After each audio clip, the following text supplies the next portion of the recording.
Okay, welcome back. So this is going to be episode 5 of our low-income housing guide, and this is going to be for the continuum of care, which is an extension of HUD, and we've been discussing policies, procedures, employees manual, all the different things you need to do to score high, to get on the waiting list, just about everything that you're really going to need to know, okay? If you haven't watched episode 1 through 4, then I would go to the comments section and you'll find a link to it, to the playlist, or you can find a link to it in the description, okay? For those of you that have been following along, we left off at permanent supportive housing, and we're going to discuss what that is and keep moving forward, okay?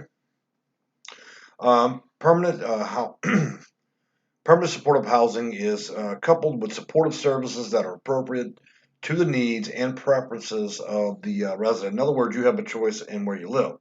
Now, what you don't really know about that is they give you three options, three chances, and then if you turn down all three, then you'll go back on that waiting list and then come back around another time. Okay, so just make sure you choose wisely and choose within three times in most cases in most cities. Okay, and it goes on to say a bunch of other stuff that isn't important. Okay, so anyways, this chart.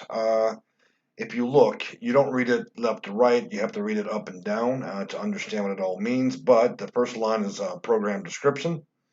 The second is going to be essential program elements, the time frame, followed by population, and of course the desired and expected result. So let's start with the program description so you can figure out whether or not you're going to qualify for permanent supportive housing. Rental assistance with the supportive services for persons who are coming from the street or shelter or in-term housing. In other words, it means you're imminently going to be homeless or out of a place to live. Or, as I've said all along, if you guys are not on a lease and you don't have a title to a home, who can prove otherwise that you aren't actually homeless? You know what I'm saying? So, okay, moving on. The majority of these programs serve households with disabilities and households with households with the disabled and disabilities. Okay, so anyways, to really what they're really saying there is they're saying the majority of the people in there have disabilities. Okay, so look, we already know what all the different types of disabilities are, and they're not quite as stringent as you might imagine. You could have physical problems. You could have asthma. You could have hepatitis. You could have AIDS. You could have less minor. You could have less minor things like a slipped disc in your back or degenerative disc, anything that is chronic that will last over 12 months and cannot be cured immediately, okay? That is a disability. The standard in which that disability is determined through HUD is a lot lower than that of if you were to go through, say, a Social Security Administration, where you need a doctor and go to court and then prove a case. HUD doesn't require all that. It simply requires a professional, whether it be a doctor, counselor, or whatever, to sign off. Some of the other disabilities that you could potentially tap into would be the fact that you are an alcoholic, the fact that you might be bipolar, a simple diagnosis of that. If you're a drug user or a drug addict, that is considered as disability and would qualify for the program. The main thing is just getting somebody to recognize that is a professional and then get them to make note of it. And that's really all there is to that, in order to score for that particular end of it. Okay, moving on. Essential program elements. The assistance with the lease process. Look, originally the program was designed to really just deal with the hardcore homeless, okay?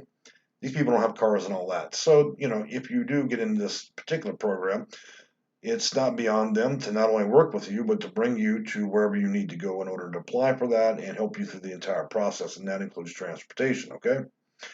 The second provision of is going to be linkage to assessment intervention, linked to the mainstream resources, community building, peer-to-peer, and a lot of blah, blah, blah. Okay, so all that simply means is, along with this particular resource of getting housing, they're going to want to connect you with other things like food stamps. If you don't have a driver's license, if you don't have an ID, a social security card, and all that stuff, then they'll either provide payments, checks, or whatever is necessary in order to enable you to get that stuff so you can complete the process. Okay, that's all it means. Next up is going to be rent subsidy. Provides a rental subsidy to make the unit affordable. Okay, so When it comes down to that, in most cases they just pay 100% of the rent. So I don't know why they call it a subsidy. They should just say, look, here's a rent check. The only way that situation might change is if you have money coming in. You have Social Security, disability, or Social Security. They may ask for a very small portion of that. Okay. Otherwise, they just pay 100% of it. Okay. They also provide assistance in assessing the housing relocation, resources, support, security deposits, utility, and furnishings. Yeah, they cut a check for the deposit. They help you with the utilities, and if you can't pay utilities, they'll connect you with people that will pay them. If you don't have one stick of furniture, you'll go down to a store and get you furnishings. And no, they're not going to take you to Macy's. You'll be lucky if you get some garbage out of a thrift store. But that's just, you know what? Take what you can get, and then you can get what you want later. Okay.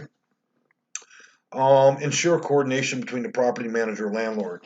So, anytime you're dealing with people that have disabilities other than just being handicapped, like mental problems, drug problems, drink problems, they always want to keep a open line of communication because they never know if you're going to behave. So they're there to smooth the edges. That's all that really means.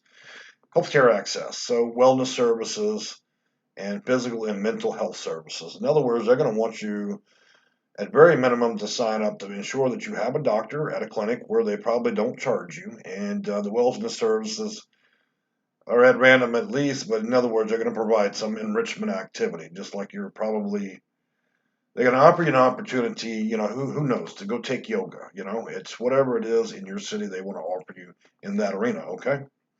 Next up, harm reduction and housing first. All support housing embraces and practices of harm reduction and housing first. Incorporate proven best practices and evidence-based practices. Programs do not require sobriety, medication, treatment, compliance as a condition of housing. Okay, so here's the deal. They can't legally make you quit drinking, quit smoking crack, or whatever it is that you're doing that's making you a little bit crazy. But what they can do is they can constantly put it in front of you, counsel you to go and get help. Is what they can do. They do have that right to keep asking you about it. Okay, what you do with your life is your business. Okay, let's go back up. Time frame. So, how long can you keep supportive housing until you take your last breath? There's no way. There's no way that they're going to kick you out if you're on a lease and it ends at the year. As long as you haven't pissed off the landlord, you'll simply keep renewing. If you have pissed off the landlord, then what'll happen is they'll figure out temporary accommodations so they can get you somewhere else. If you actually violate policies like being a drug dealer, committing crimes, raping people, or and other things like that, then you should expect that the program for you will be terminated.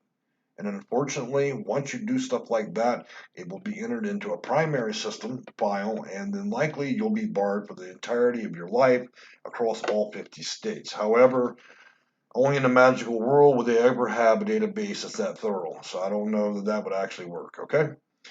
Let's go back up. Population. So, do I want to know? You want to know who they're looking to put in these programs?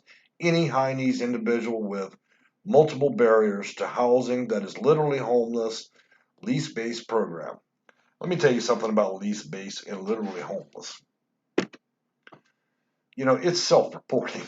I mean, if they can't prove that you own a home or on a lease or something, then that is what it is. You could have lived been a millionaire and simply lost control of things, became homeless, and this program would be available to. The only way it wouldn't be is if you had a home.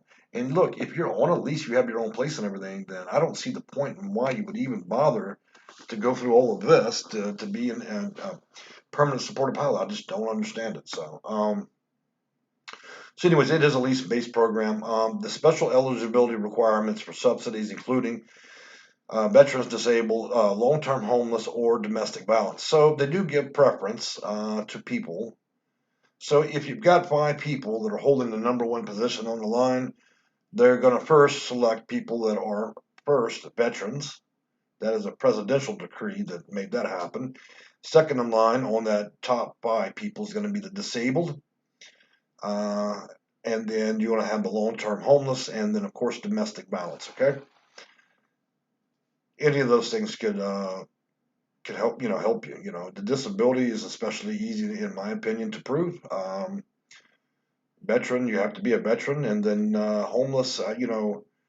I've never understood the purpose behind proving somebody's homeless. How the hell could you possibly do that? What are you going to do? Go do a bridge check? You're going to follow everybody home. So yeah, it's whatever you're reporting.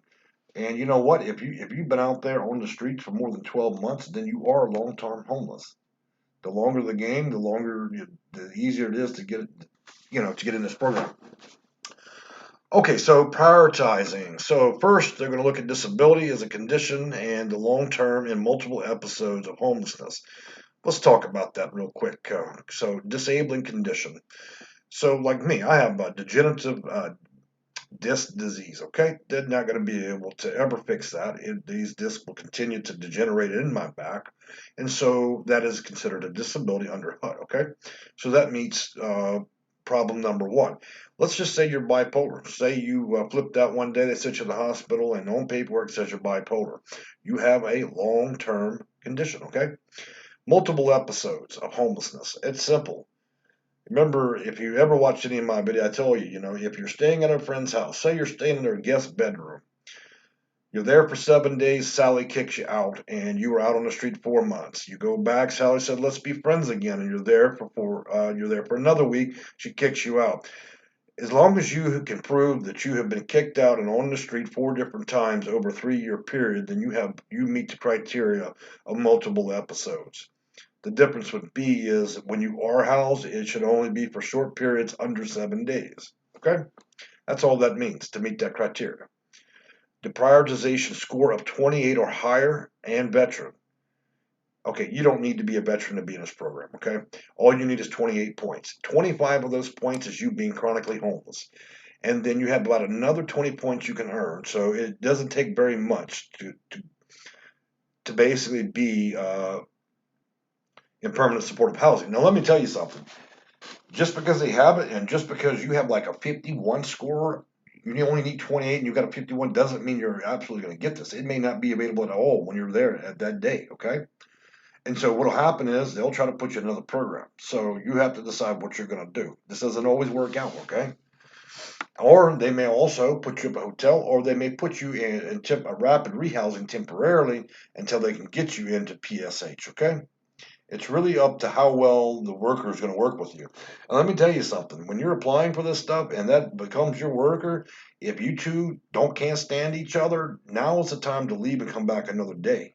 Okay? Because if you get a bad vibe, remember, this is the person going out there that's going to make any of this happen for you. So if you can't stand them, stop there, come back another day. Just say, look, throw it in the trash. I'll be back another day. All right?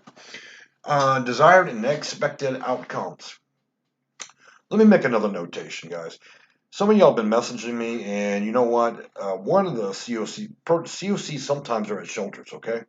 Which means shelters apply to be an extension of this, okay? So they apply to be one of the hubs for COC. Never ever apply at a shelter. Let me tell you why. These guys benefit off it. The longer you come in and out of there to get those meals and stay the night, they benefit from that. They get paid from the federal government every head they can count. They have no big interest, okay, in having you go and get in these programs. And often the COC shelters are poorly run. And the people that. So I'm just warning you, never ever apply for the continuum of care through a homeless shelter. Go anywhere but there, okay? Because you could just be held hostage. They can tell you, look, if you don't cooperate with every rule here and do everything we say, then we're simply not going to help you with it. So forget that. If you're staying at a shelter and you can get out the door, go apply at a different place. If you need help with that, let me know. All right. All right. Expected outcome for clients. Threshold. 80% of clients will remain permanently housed. Well, no wonder. If you're going to pay 100% of the rent, 80% of the people will. The other 20% probably broke the rules or did things that got them kicked out. And some people are just so out there that, housing is never going to be a possibility. They just like living on the street. 20% of all the participants have become employed. I don't believe that for a minute. I think that number's much smaller, but if you're in permanent supportive housing, usually you've got some pretty big problems, and I think that occasionally people do make it out of the system and find something that makes them a good amount of money, and they no longer need it. If you're making the money, why would you stay? You know, not even for free rent. If you're making plenty of money, leave. 50%, 56% of all participants have non-employment income. Yep, everybody got a side hustle. I mean, the broker you are, the more hustle that you've got to have in order if you want to make it. I've never known a person that's low income or homeless that didn't have a hustle. It's just what it is. Threshold increasing 50% of the participants obtain mainstream benefits. Well, no duh. I mean, you know what? If you're already going to be in free housing, you might as well go ahead and get the food stamps to go with it. You know, A goes with B. All right, rapid rehousing. Let's discuss this real quick, and I'm going to check the time because we often go over, and people have very short attention spans, and they don't like to watch more than 6 minutes. We're at 15 minutes, so we're going to stop here, and next time we do a video, we'll talk about the rapid rehousing. Thank you for joining.